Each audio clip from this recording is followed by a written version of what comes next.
हम डिफरेंस देखेंगे ले और लाई के बीच में, ठीक है।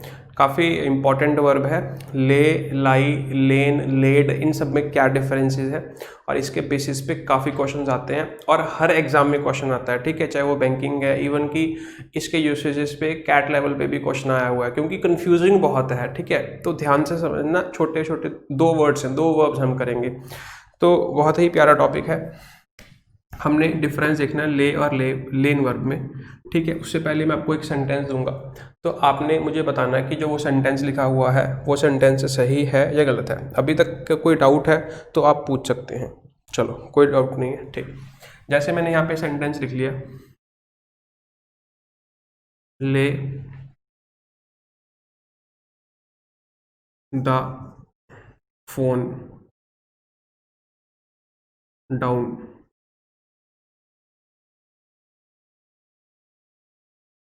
एंड लाई या ले ऑन द ग्राउंड, ठीक है। तो मैंने बोल दिया कि ले द फोन डाउन एंड ले ऑन द ग्राउंड। तो हमने ये 2 सेंटेंस, यहाँ पे एक सेंटेंस लिखा हुआ है, आप देख पा रहे होगे कि हमने इस सेंटेंस में यहाँ पे एक वर्ड यूज़ किया ले, और यहाँ पे भी हमने एक वर्ड यूज़ किया ले। तो हमने देखना है कि कहाँ पे ये सेंटेंस सही है, कहाँ पे ये सेंटेंस जो है गलत है, ठीक है। तो एक बार आप ट्राई कीजिए, फिर मैं आपको समझाने की कोशिश करता हूँ। तो टेक 10 सेकेंड्स।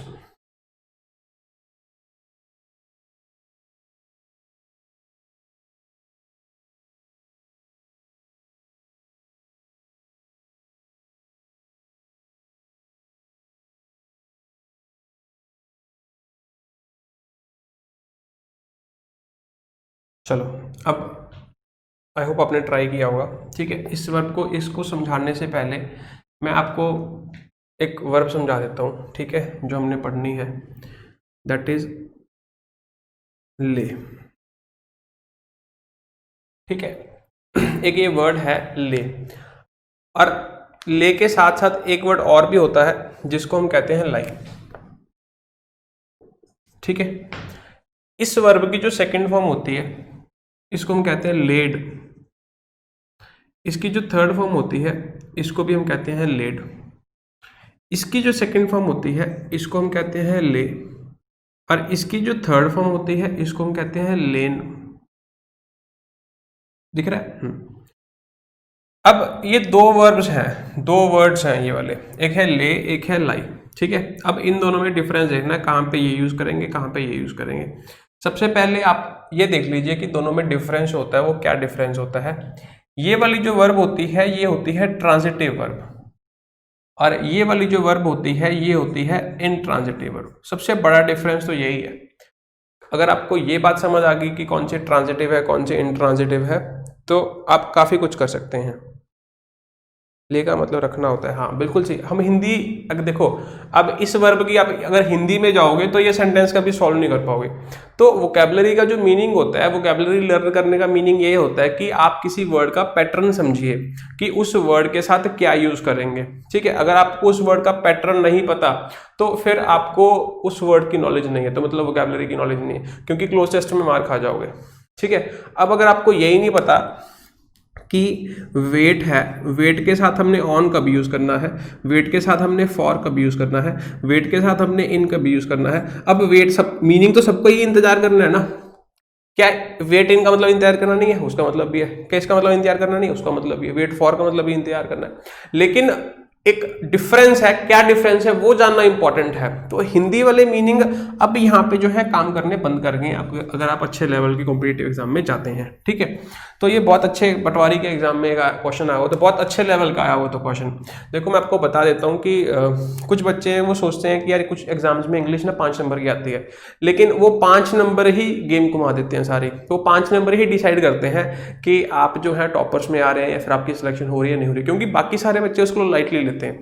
आप देखो कोई एग्जाम है उसमें 5 नंबर की इंग्लिश आ रही है, तो हर कोई बच्चा उसको लाइटली ले लेगा, यार ये तो 5 नंबर आएगी, 5 नंबर की होगी तो ठीक है, नहीं होगी तो नहीं करेंगे। लेकिन यही 5 नंबर है जो पासा पलट देते हैं, जो आपके सिलेक्शन में करवा देते हैं, ठीक है। तो ध्यान से समझना कि ये वर्ड्स काफ़ी इंपॉर्टेंट है। सबसे पहले हमने यहाँ पे लिखा ले, ये ट्रांजिटिव वर्ब है, और हमने यहाँ पे लिखा लाई, ये इंट्रांजिटिव वर्ब है। ट्रांजिटिव वर्ब का मतलब क्या होता है, उसमें आपका एक्शन ट्रांसफर होता है। अगर एक्शन ट्रांसफर होता है तो इसका मतलब होता है किसी चीज को रखना। मतलब अगर एक्शन ट्रांसफर होता है किसी चीज पे होगा ना तो उस चीज को रखा जाएगा, ठीक है। और लाई का मतलब क्या है कि लेटना या खुद बैठना, ठीक है। लेकिन इसका एक्शन जो है वो आगे ट्रांसफर नहीं होगा, बस आपको ये बात ध्यान रखनी है। ये हमने मीनिंग भी बात कर ली और ग्रामेटिकली बात कर ली। अब सबसे बड़ी कंफ्यूजन इस सेंटेंस में इस वर्ब में क्यों होती है कि जो इसकी वर्ब की फर्स्ट फॉर्म है वो इस वर्ब की सेकंड फॉर्म है। तो हमें यही नहीं समझ आता कि अगर कहीं पे ले यूज हुआ है तो फर्स्ट फॉर्म है या सेकंड फॉर्म है। तो ये सबसे बड़ी कंफ्यूजन है, इसी वजह से ये वर्ब्स ट्रिकी बनती हैं। तो ध्यान से समझना इस सेंटेंस में, ठीक है। देखो सबसे पहले हमने यहाँ पे लिखा हुआ ले द फोन डाउन एंड ले ऑन द ग्राउंड। सबसे पहले हमने देखना है कि यहाँ पे जो वर्ब यूज हुई, सबसे पहले आप देखोगे कौन सी फॉर्म यूज हुई, विच फॉर्म इज यूज्ड, ठीक है। सबसे पहले आप ये चीज देख लेना वहां पे, ठीक है। उसके बाद फिर आप ये देख लेना कि उस वर्ब के पास ऑब्जेक्ट्स हैं या नहीं है। अगर उस वर्ब के पास ऑब्जेक्ट्स हैं, यस, तो इसका मतलब जो वर्ब यूज होगी वो ट्रांजिटिव वर्ब यूज होगी। अगर उस वर्ब के पास ऑब्जेक्ट नहीं है तो इसका मतलब जो वर्ब यूज होगी वो कैसी यूज होगी, इंट्रांजिटिव यूज होगी। तो एज सिंपल एज दैट। सबसे पहले उस वर्ब की फॉर्म पहचाननी आनी चाहिए। फॉर्म तब पहचाननी आएगी अगर आपको टेंस की नॉलेज होगी, क्योंकि अगर स्ट्रक्चर की नॉलेज होगी तभी तो समझ आएगा कि ये कौन सी फॉर्म यूज कर रहे हैं। बात समझ आ गई। तो आपको उस चीज का ध्यान रखना है। तो पहली चीज आपको क्या ध्यान रखनी है कि कौन सी फॉर्म का यूज किया जा रहा है, ये कौन सी फॉर्म है, फर्स्ट है, सेकंड है, थर्ड है, ठीक है। उसके बाद ये देखना है कि इसका कोई ऑब्जेक्ट है या नहीं है। तो अगर सपोज करो आप देखोगे ले द फोन डाउन, तो आप देखोगे कि एक सेंटेंस वर्ब से स्टार्ट हो रहा है। तो अब मैंने बताया था कि जो सेंटेंस वर्ब से स्टार्ट होते हैं उसको इंपेरेटिव सेंटेंस कहते हैं। कैसा सेंटेंस कहते हैं, इंपेरेटिव। और इंपेरेटिव सेंटेंस हमेशा ही वर्ब की कौन सी फॉर्म यूज करता है, फर्स्ट फॉर्म यूज करता है। क्यों यूज करता है ये भी मुझे लगता है मैंने आपको टाइप्स ऑफ सेंटेंसेस में समझाया था, ठीक है। यूट्यूब पे पढ़ा है वीडियो 1 घंटे का, उसमें आप देख लेना। तो यहाँ पे आप देखो कि जब हमने यहाँ पे लिखा हुआ है कि ये V1 है, तो इसका मतलब ये हुआ या तो ये वाला ले होगा या फिर ये वाला ले होगा। इतनी बात समझ आ गई, क्योंकि जो बात ही V1 की हो रही है तो यहाँ पे बात खत्म हो गई। अब इनका भूल जाओ सब कुछ। फिर हमने ये देखना है कि इसके पास कोई ऑब्जेक्ट लिखा हुआ है नहीं लिखा हुआ। अच्छा, ले द फोन, ले व्हाट, द फोन, तो इसका मतलब इस वर्ब का क्या लिखा हुआ है, ऑब्जेक्ट लिखा हुआ है। अगर इस वर्ब का ऑब्जेक्ट लिखा हुआ है तो इसका मतलब हमें समझ आ गया कि यहाँ पे जो वर्ब यूज होनी चाहिए वो ट्रांजिटिव वर्ब ही होनी चाहिए। कैसी वर्ब होनी चाहिए, ट्रांजिटिव। अच्छा, ट्रांजिटिव वर्ब यहाँ पे कौन सी है, लाई या ले, ले। तो ये जो ले लिखा हुआ है ये बिल्कुल सही लिखा हुआ है, इसमें कोई दिक्कत नहीं है। क्या आपको इतनी बात समझ आई? ओके सर, बिल्कुल सही। अब यहाँ पे आ जाओ। अब यहाँ पे देखो हमने क्या ले द फोन डाउन, उसके बाद हमने क्या लिखा हुआ, एंड। तो एंड जो होता है ये कोऑर्डिनेट कंजंक्शन होता है। कोऑर्डिनेट कंजंक्शन क्या काम करता है, दो कंपोनेंट्स को ज्वाइन करता है। अब यहाँ पे जो ये लिखा हुआ है वर्ब लिखी हुई है, क्या लिखी हुई है, वर्ब। तो अगर ये वर्ब लिखी हुई तो इसका मतलब ये वाला जो एंड है ये इस वर्ब को किसी वर्ब के साथ ही कनेक्ट कर रहा होगा। तो ये इस वर्ब को किस वर्ब के साथ कनेक्ट कर रहे हैं, इस वर्ब के साथ। अच्छा, फिर आप देखोगे ये वर्ब अकेली नहीं है, इस वर्ब का अपना क्या एक ऑब्जेक्ट है। तो इसका मतलब ये क्या बन गई, एक क्लॉज। क्या बन गई, एक क्लॉज। तो इसका मतलब ये जो एंड है ये वाली क्लॉज को इसके बाद वाली क्लॉज के साथ क्या कर रहा है, कनेक्ट कर रहा है। इतनी बात समझ आ गई, यस और नो, ठीक। तो ध्यान से देखेंगे, जैसे हमने कहा कि ये फर्स्ट फॉर्म है तो वैसे ही ये भी तो फर्स्ट फॉर्म है। इतनी बात तो समझ आ रही होगी, क्योंकि आप देखोगे ये दो सेंटेंसेस एक्चुअल में, एंड हटा दोगे तो वहां पे मैं सेकंड नंबर डाल सकता हूँ। कंजंक्शंस को हम क्यों यूज करते हैं, सेंटेंस को शॉर्ट करने के लिए। बात समझ आ गई। I know you, I know Rahul, I know you and Rahul, तो मैंने वो बीच में आई नो वाला खत्म करके एंड यूज कर लिया, ठीक है। तो we use conjunctions to make sentence shorter, ठीक है, टू मेक सेंटेंसेस शॉर्टर। अब यहाँ पे हमें समझ आ गया कि अगर यहाँ पे भी क्या है, V1 है।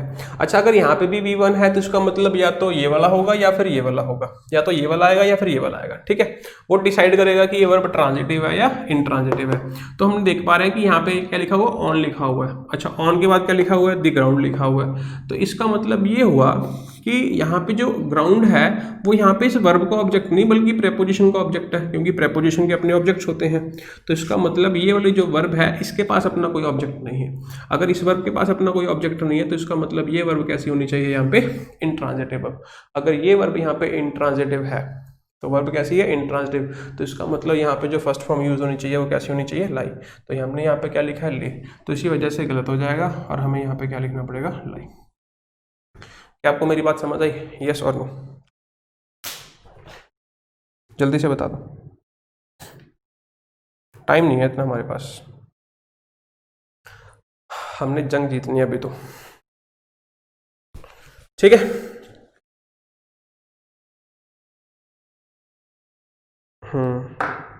MV1 यूज है एंड सेकेंड पार्ट में V2, ठीक है। वही तो हमें समझना था, सेकंड पार्ट में V2 कैसे यूज होगा, सेकंड पार्ट में भी बेटा V1 ही है, ठीक है। तो वही है कि हमने अभी तक जो हमें, ठीक है, 1.5-2 महीने हो गए पढ़ते हुए, तो आपको इस लेवल तक लेके आना चाहता था कि आप इस चीज़ को समझ पाए, ठीक है। तो टाइम लगता है, धीरे धीरे हो जाएगा, डोंट वरी। हाँ जी क्लियर है, हाँ जी क्लियर है। चलो सभी बच्चों का रिस्पॉन्स आ गया, आगे चलते हैं।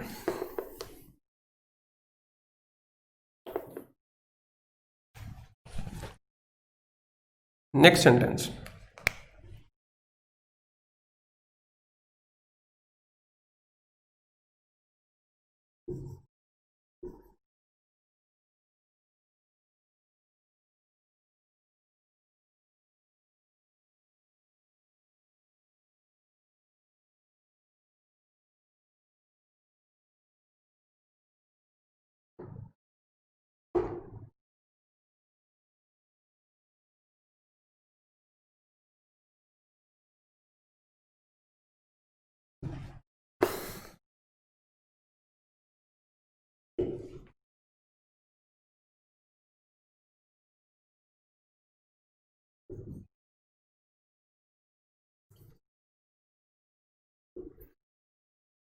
हमने एक सेंटेंस और लिखा, ही लेड द फोन डाउन, ठीक है, and lie on the ground. तो यहाँ पे सोच समझ के बताइए कि क्या यूज करेंगे।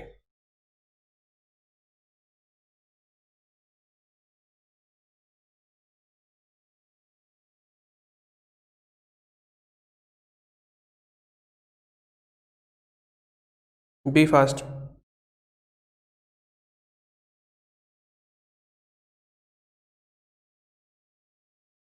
ठीक, चलो आंसर आया आपके। अब यहाँ पे ध्यान से देखना, हमने यहाँ पे लिखा ही लेड द फोन डाउन, तो इसका मतलब ये क्या है कि यहाँ पे ये ऑब्जेक्ट है और यहाँ पे ये वर्ब कैसी है, ट्रांजिटिव है, ठीक है। और यहाँ पे आप देख रहे हो इसके पास प्रेपोजिशन लिखी हुई है, तो ये प्रेपोजिशन का ऑब्जेक्ट हो गया अपना, ठीक है। और ये वाली जो वर्ब होगी ये कैसी वर्ब होगी, इंट्रांसिटिव होगी।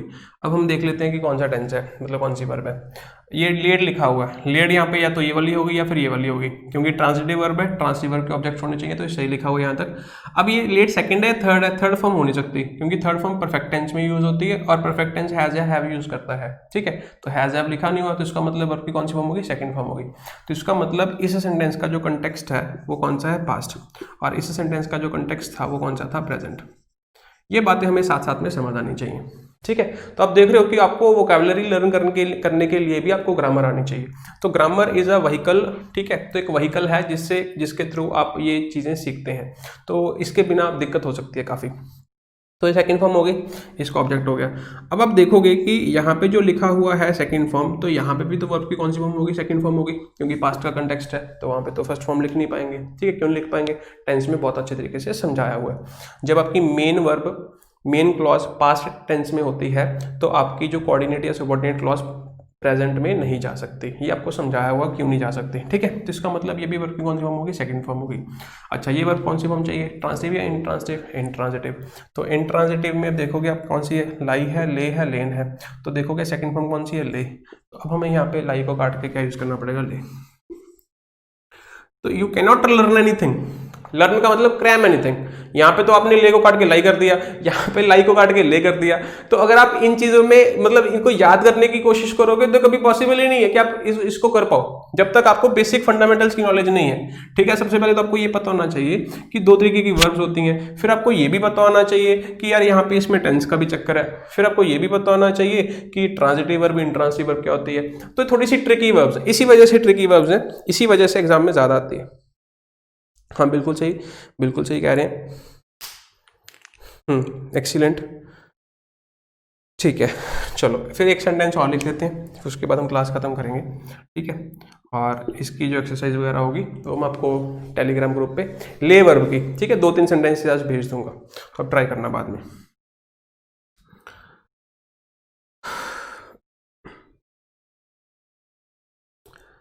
ही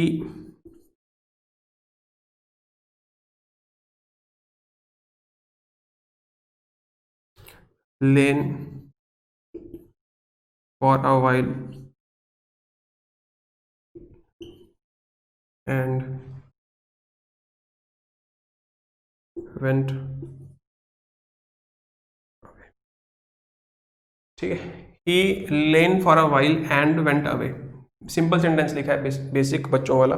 तो ये बताना कि सही लिखा है गलत लिखा। He lain for a while and went away, take your 5 seconds and try to answer.